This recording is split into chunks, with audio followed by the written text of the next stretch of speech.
കൃഷാന്തിന്റെ മസ്തിഷ്ക മരണം. Yo man, what a thought man, what a thought. ശരിക്കൊരു മസ്തിഷ്ക വിസ്ഫോടനം തലേന്റെ ഉള്ളിൽ നടന്ന പോലെയാണ് സിനിമ കഴിഞ്ഞിറങ്ങിയപ്പോൾ എനിക്ക് തോന്നിയത്. അത്രക്കും ഫ്രഷ് ആയിട്ടുള്ള ഇന്റലിജന്റ് ആയിട്ടുള്ള തോട്ട്. ആ തോട്ട് തലയിൽ വന്ന സാധനം സ്ക്രീനിൽ എത്തിക്കണമല്ലോ. സ്ക്രീനിൽ എത്തിച്ചിട്ട് നമ്മുടെ കണ്ണിലൂടെ നമ്മുടെ തലച്ചോറിൽ എത്തി നമ്മുടെ തലയിൽ ഒരു സ്ഫോടനം നടക്കണമല്ലോ. അത് നടത്താൻ കൃഷാന്ത് 100% വിജയിച്ചിട്ടുണ്ടെന്നാണ് സിനിമ കണ്ടപ്പോൾ എനിക്ക് തോന്നിയത്. സിനിമയുടെ സബ്ജക്റ്റ് എന്ന് പറഞ്ഞാൽ എക്സ്ട്രീംലി ഫ്യൂച്ചറിസ്റ്റിക്.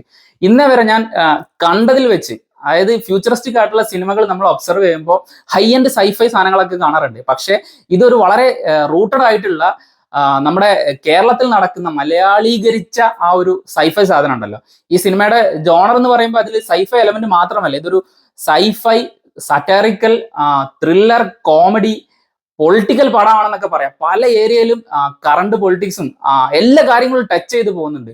അപ്പൊ പല കാര്യങ്ങളും അറ്റ് എ ടൈമിൽ ചിന്തിച്ച് ഒരുമിച്ച് കൂട്ടി അതെല്ലാം ഒരു തിരക്കഥയായിട്ട് എഴുതി വെക്കാനുള്ള ഒരു ഇന്റലിജൻസ് ഉണ്ടല്ലോ, അത് എക്സ്ട്രീംലി ഇന്റലിജന്റ് ആയിട്ടുള്ള ഒരാൾക്കെ നടക്കുള്ളൂ എന്നാണ് എനിക്ക് തോന്നിയത്.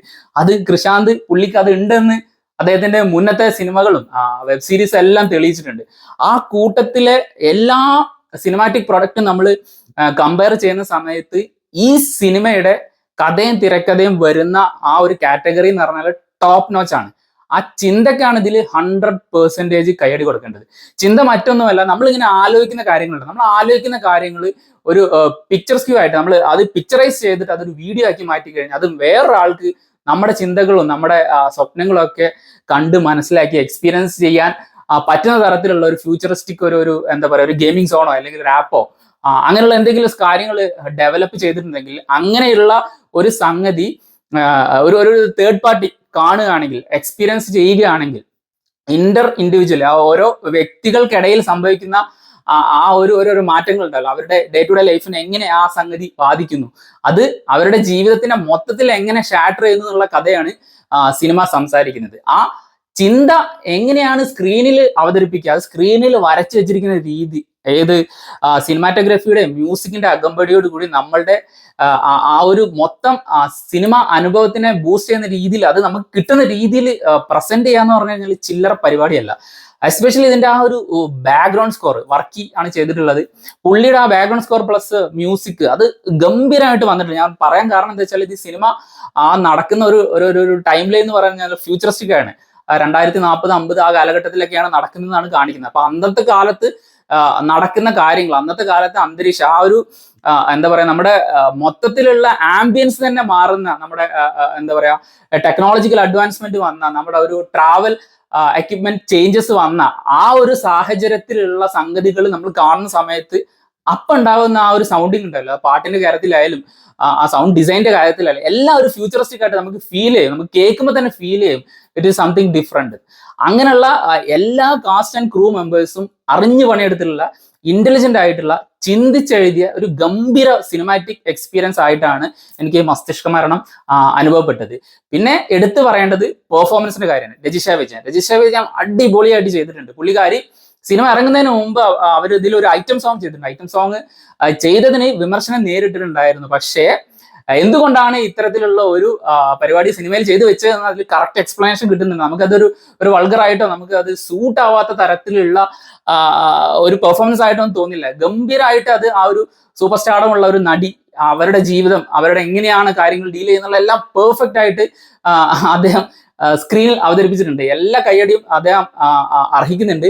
ക്ലൈമാക്സിൽ ഒരു ഏരിയയിൽ മാത്രം, ഒരു കോർട്ട് റൂം സെഷനിൽ മാത്രം എനിക്ക് കുറച്ച് കയ്യിൽ നിന്ന് പോയ പോലെ തോന്നി. പക്ഷെ എന്നിരുന്നാലും ആ ഒരു എക്സെൻട്രിക് എലമെന്റ് വല്ലാണ്ട് അങ്ങോട്ട് മാറിപ്പോവാൻ സാധ്യതയുള്ള ഒരു സീനായിരുന്നു. അതിൽ ചെറിയൊരു ഭാഗത്ത് ചെറിയൊരു പെർഫോമൻസിൽ ഒരു ഇത് തോന്നിയെങ്കിലും അത് നമുക്ക് നെഗ്ലക്ട് ചെയ്ത് കളയാവുന്നേ ഉള്ളൂ. പിന്നത്തെ പെർഫോമൻസിന്റെ കാര്യം പറയുകയാണെങ്കിൽ നമ്മുടെ നിരഞ്ജ് മണിയമ്പിള്ള രാജു, അദ്ദേഹത്തിന് 4.5 സംഘം, ക്രോണിക്കിൾസ് ഓഫ് 4.5 സംഘം വേണ്ടി കിട്ടിയ ഒരു ഗംഭീര കഥാപാത്രം. അദ്ദേഹത്തിന് അതൊരു കറക്റ്റ് ആയിട്ട് മാച്ചിങ് ആയിട്ട് എഴുതി വെച്ച സാധനമാണ്. അദ്ദേഹം അവതരിപ്പിച്ചത് കൊണ്ട് മാത്രം അത് നമുക്ക് കാണാൻ ഒരു ഫൺ എലമെന്റ് കൂടി ഉണ്ടായിരുന്നു.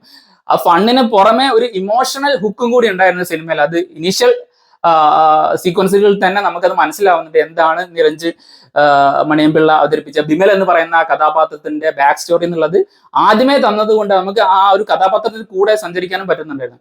അങ്ങനെ പല കാര്യങ്ങളും ഞാൻ ആദ്യം പറഞ്ഞ പോലെ സറ്റാരിക്കലി പൊളിറ്റിക്കൽ സെനാരിയോസ് പോലെ ഈവൻ സുരേഷ് ഗോപി അതുപോലെ തന്നെ നമ്മളെ നടിയെ ആക്രമിച്ച സംഭവം പോലും ടച്ച് ചെയ്ത് പോകുന്നുണ്ട്. അതുപോലെ എടുത്തു പറയുന്ന മറ്റൊരു കാര്യമാണ് ഈ ടോക്സിക് ഫാൻ കൾച്ചർ. ഇപ്പൊ ഉള്ള പുതിയ നവയുഗ മാധ്യമങ്ങളിലൂടെ ഈ ഓരോ ആളുകള് സ്റ്റാർസിന്റെ അടുത്ത് അല്ലെങ്കിൽ ആക്ട്രസിന്റെ അടുത്ത്, എസ്പെഷ്യലി ലേഡീസിന്റെ അടുത്ത്, ആക്ട്രസസിന്റെ അടുത്ത് കാണിക്കുന്ന പല കാര്യങ്ങളുണ്ട്. അതിപ്പോ ഒരു മീഡിയ പേഴ്സൺ എന്ന നിലയിൽ അനാവശ്യമായിട്ട് അവരെ ഫോളോ ചെയ്യുക, അവരുടെ പല ആംഗിളിലുള്ള വീഡിയോസ് എടുക്കുക, അവരെ ഇറിറ്റേറ്റ് ചെയ്യുന്ന രീതിയിൽ സംസാരിക്കുക, ഓൺലൈൻ സ്റ്റോക്ക് ചെയ്യുക, കൂടെ നടക്കുക, ഫോട്ടോ എടുക്കുക, തള്ളുക, അങ്ങനെയുള്ള കാര്യങ്ങളൊക്കെ ഉണ്ടല്ലോ. ആ ടോക്സിസിറ്റി ഓഫ് ഫാൻസ് ആ സംഗതികൾ കൂടി ഇൻവോൾവ് ചെയ്യിച്ചിട്ടുള്ള അതിന്റെ ഒരു എക്സ്ട്രീം വേർഷൻ ഒക്കെ ഇതിൽ കാണിക്കുന്നുണ്ട്. എങ്ങനെയാണ് അത് ഇവരെ ബാധിക്കുന്നത്, എല്ലാവരും അതെങ്ങനെ ബാധിക്കുന്നുള്ള തരത്തിലുള്ള കാര്യങ്ങളൊക്കെ പറയുന്നുണ്ട്. അപ്പൊ അതെല്ലാം കൂടി കണക്കിലെടുക്കുമ്പോൾ ഇങ്ങനെയുള്ള കറണ്ട് സെനാരിയോസും ആ സിനിമയിൽ തന്നെ സംഭവിക്കുന്ന കറണ്ട് സെനാരിയോസും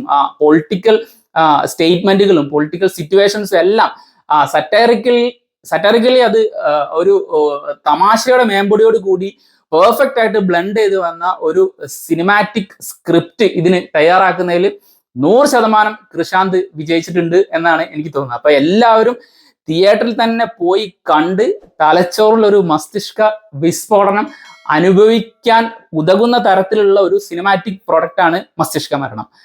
മറ്റൊരു വീഡിയോ ആയിട്ട് വീണ്ടും കാണാം. ബൈ.